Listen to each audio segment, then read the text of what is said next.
டெல்லியில் பிரதமர் மோடி, நிலக்கரித்துறை அமைச்சர் பியூஷ் கோயல் ஆகியோரை சந்தித்த அதிமுக நாடாளுமன்ற உறுப்பினர்கள் என்எல்சி தொழிலாளர்களின் வேலைநிறுத்தத்தை உடனடியாக முடிவுக்கு கொண்டுவர வலியுறுத்தினர். அந்த சந்திப்புக்கு பிறகு செய்தியாளர் மனோஜ் பிரபாகரிடம் அதிமுக நாடாளுமன்ற உறுப்பினர் தம்பிதுரை பகிர்ந்து கொண்ட கருத்துக்களை இப்போது பார்க்கலாம்.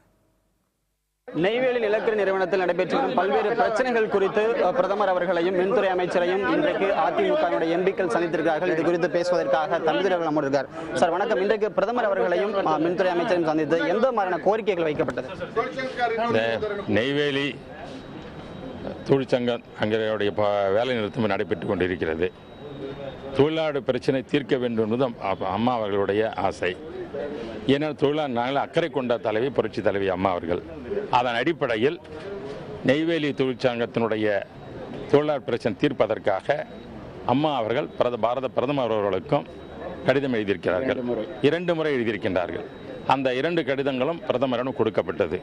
அவர் அதை படித்து பார்த்து அம்மா அவர்கள் பொறுத்தவரையில் தமிழ்நாட்டினுடைய வளர்ச்சியிலும் அங்கிருக்கும் தொழிலாளர்களுடைய நலனும் அக்கறை கொண்டவர்கள். அந்த அக்கறை கொண்டதன் காரணமாக அவர் எழுதிய கடிதத்தை நாங்கள் படித்து பார்த்திருக்கின்றோம். இந்த பிரச்சனை தீர்ப்பதற்கு என்னால் எவ்வளவு முயற்சி செய்யணும் அந்த முயற்சி செய்கின்றோம் என்று உறுதி தந்திருக்கின்றார்கள்.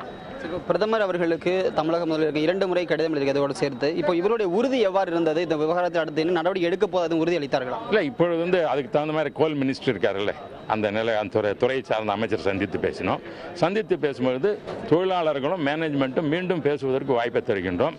பேசி ஒரு முடிவு வருவதற்கு ஒத்துழைப்பு அவருக்கு மேனேஜ்மெண்ட்டும் தருவோம் என்று சொல்லியிருக்கிறார். இப்போ இந்த விவகாரத்தை பொறுத்தவரைக்கும் அடுத்த கட்ட நடவடிக்கைகள் எப்படி இருக்கும்?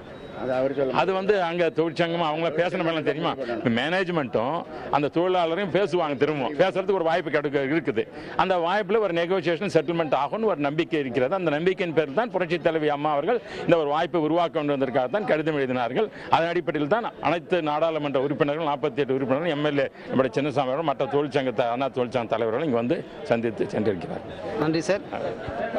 மத்திய மின்துறை அமைச்சரும் பிரதமரும் இந்த விவகாரத்தில் நடவடிக்கை எடுப்பதாக உறுதியளித்திருப்பதாக அவர் தெரிவித்திருக்கிறார். புதிய தலைமுறைக்காக டெல்லியிலிருந்து ஒளிப்பதிவாளர் பவன்குமாருடன் மனோஜ் பிரபாகர்.